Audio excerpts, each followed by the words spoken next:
සුබ දවසක්.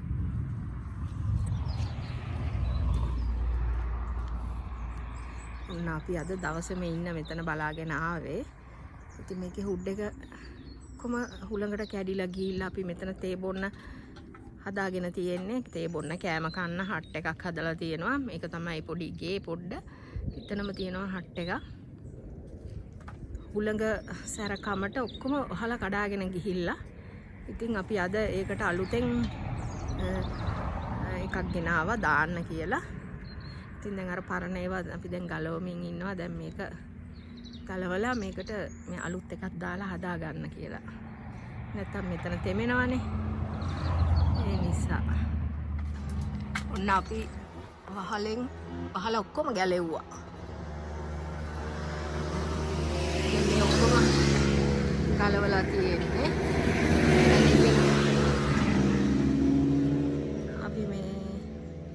දැන් අලුතෙන් ෂීට් එකක් ගෙනාවා. නිකන් ඒ තිබුණු જાතියෙම එකක් ඊට වඩා ටිකක් හයි එකක් වගේ ගෙනාවා බලන්න. කොහොමත් ඉතින් අවුරුද්දකට සැරයක් ඉතින් මෙහි තියෙන හුලං වල ඇස්සට හැටියට මාරු කරන්න වෙනවා. හොඳටම මම බීම ආපු ගමන් අතු ගාලා හේදුවා. ඔන්න ජරා වෙලා දැන් ඉතින් කරන්න දෙයක් නැහැ. ඒ අතර එක්කෙනෙක් එනවා කිව්වා අපි තේ බොන්නත් ලෑස්ති වෙලා ඉන්න.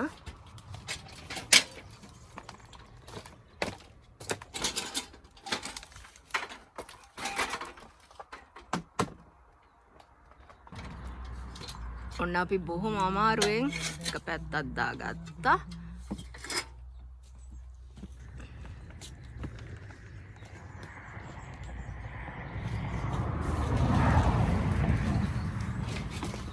ෂීට් එක ටිකක් ලොකුයි. ඒ වුණාට කමන්නේ මෙතනින් වහිනකොට වතුර වැටෙනවා. ඒ නිසා අපි ඒක ඒ විදියට දැම්මා. ටිකක් හේවණයි කළුවරයි.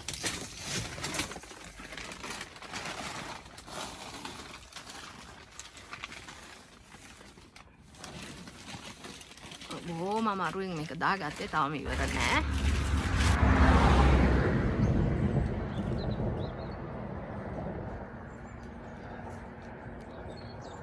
තුල නම් පොඩ්ඩක් කළුවරයි. ඒ වුණාට ඉතින් මේක කපන්න බෑනේ. මේ ෂීට් එක ටිකක් ලොකු එකක්. ඉතින් කපන්න බෑ. අනිත් එක සමර් එකට අවුව වැටෙන නිසා සමර් එකට හොඳ හේවණක් තියෙනවා. ඒ නිසා අපි හිතුවා හැම දාන්න ඕනේ කියලා මේ ෂීට් එක. එතකොට වැස්සට තෙමෙන්නෙත් නෑ. දැන් මෙතනින් ඇතුළට වතුර ගහන්නෙත් නෑ.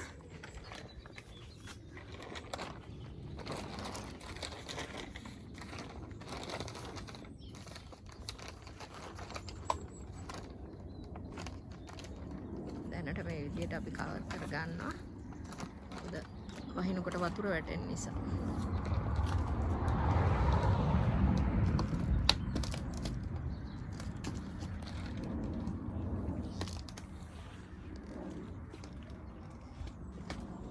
තුල නම් ටිකක් කළුවරයි.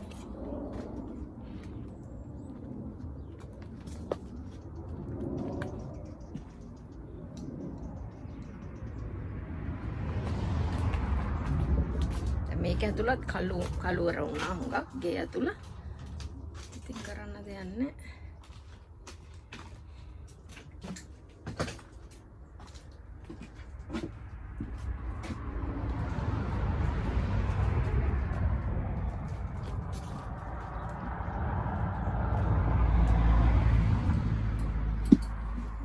තුල ඉතින් හොඳටම කළුවරයි.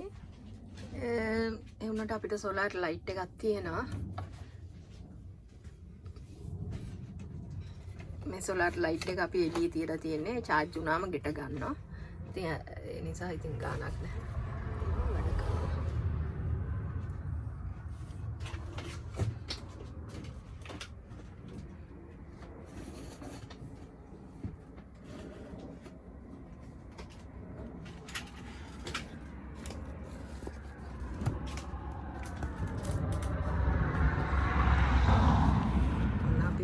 අමාරුවෙන් තමයි මේක කරගත්තේ. මොකද අපි කලින් පාර හුඩ් එක ගහනකොට අර වටේට ගහලා තිබුණ නෑනේ. ඉතින් ඒක නිසා අපිට ලේසි වුණා. මේ පාර ඉතින් අර වටේත් කවර් කරපු නිසා ටිකක් අමාරු වුණා.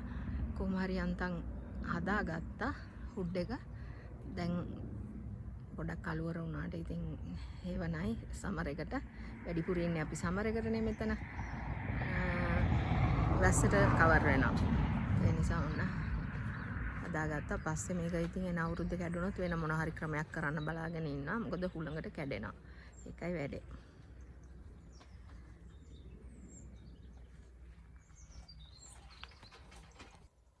ඔන්න අපේ ග්‍රේප්ස් වල දැන් කොළ ඔක්කොම හැලිලා නටු විතරයි තියෙන්නේ.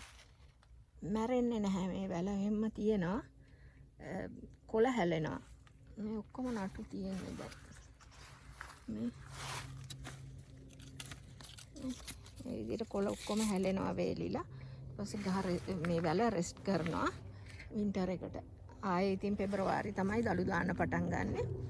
පෙබරවාරි දළු දාලා ඊට පස්සේ ආයේ ගෙඩි හැදෙන්න පටන් ගන්නවා.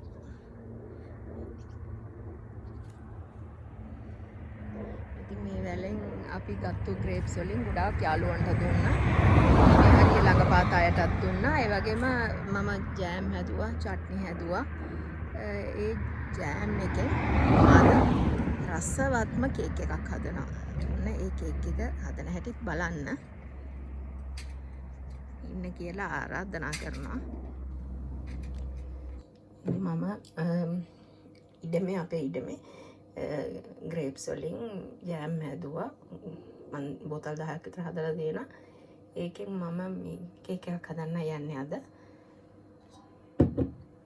ඒකට ඕනේ පිටි ග්‍රෑම් 200යි, සීනි ග්‍රෑම් 100යි, බටර් ග්‍රෑම් 100යි, මේ දෙහිලෙලි හිමෙන ගාගත්තා. ඒ වගේම මේ චූට්ටක් මේවා බේකින් පවුඩර් චූට්ටක්. චරයි දැන් මේ තුනම එකට දාලා අනනවා. අනලා මේ සීනි දැම්මා. බටර්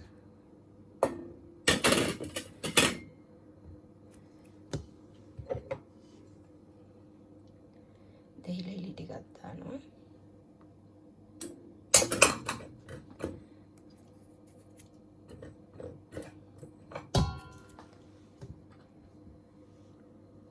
බේකින් පවුඩර් ටික චූට්ටයි, ඇඟිල්ලට ගන්න තරම් වගේ පොඩ්ඩයි ඕනේ.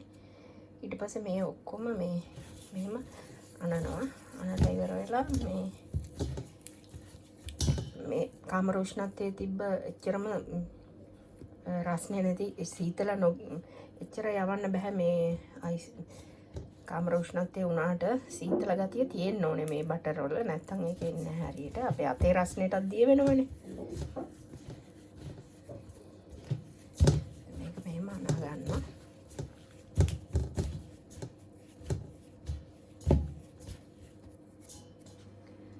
ඒකටම බිත්තර එකක් දානවා.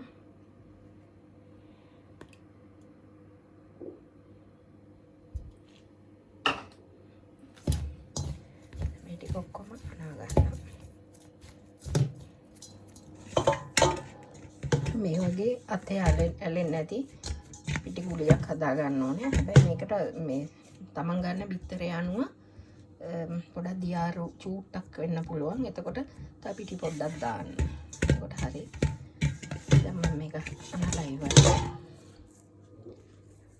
මේක මේ ක්ලිම් පින් එක දැන් මේක ඔත් කරලා මම ෆ්‍රිජ් එකේ තියනවා පැයක්.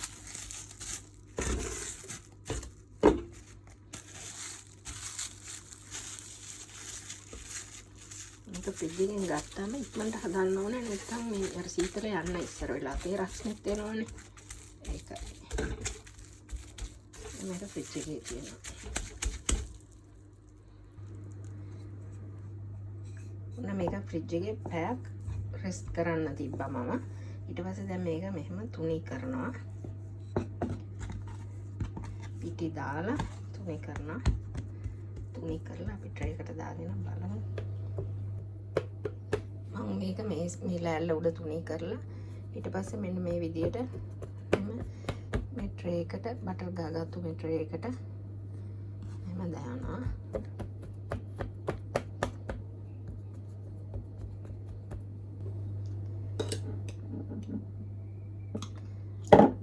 මම මේක මැදට මේ විදියට ජෑම් වලින් පුරවනවා.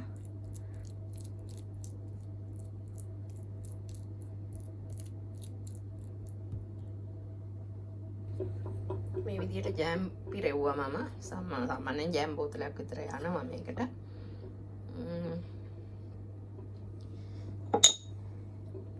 මම ජෑම් පුරවල මම මේකට ගත්තා. මේක ලංකාවේ නම් හදන්න පුළුවන් දිවුල් ජෑම් වලින් හරිම රසයි. ලංකාවේ ඉන්න කෙනෙකුට නම් පුළුවන් දිවුල් ජෑම් වලින් හදන්න. ඕනම ජෑම් එකකින් හදන්න පුළුවන්. මේක හුඟක් අය දන්න කේක් එකක්. හදලා බලන්නකො කොයිතරම් රසද කියලා. අපි දැන් පටි කපලා සරස ගන්න යනවා. මෙන්න මේ විදිහට පිටි එක තුනී කරලා මේ විදිහට පටි කපා ගන්නවා.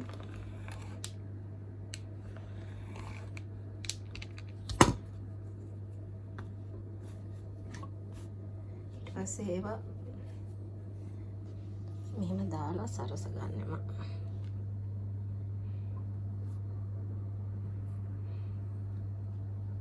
මේ විදිහට ඉතුරු ටිකත් සරසලා අපි බලමු. විදිහට මට පිටි පොඩ්ඩක් ඉතුරු වුණා. ඉතින් ඒකෙන් මම පොඩියට මෙහෙම බෝල හදලා මෙහෙම ලස්සනට සරස ගත්තා.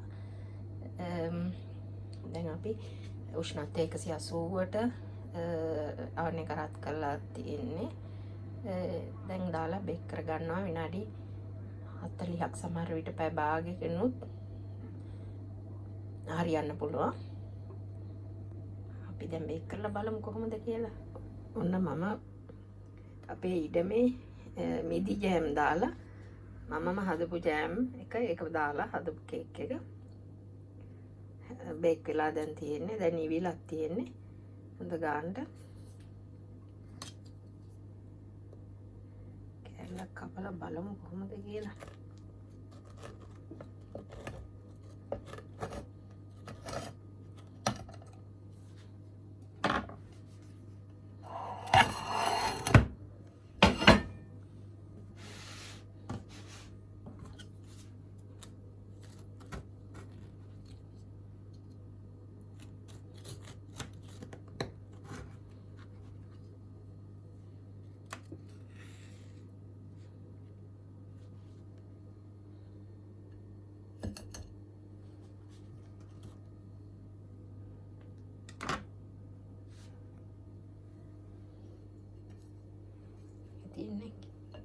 හරිම රසයි මේක. මම ඊට කලින් ගිය සුමාන්ට උඩින් සුමානෙත් හදලා කෑවා අපි.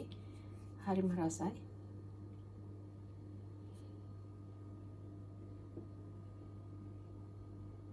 ඔන්නෝම තමයි අපේ ඉඩමේ ග්‍රේප්ස් වලින් කේක් එක හැදුවේ මම.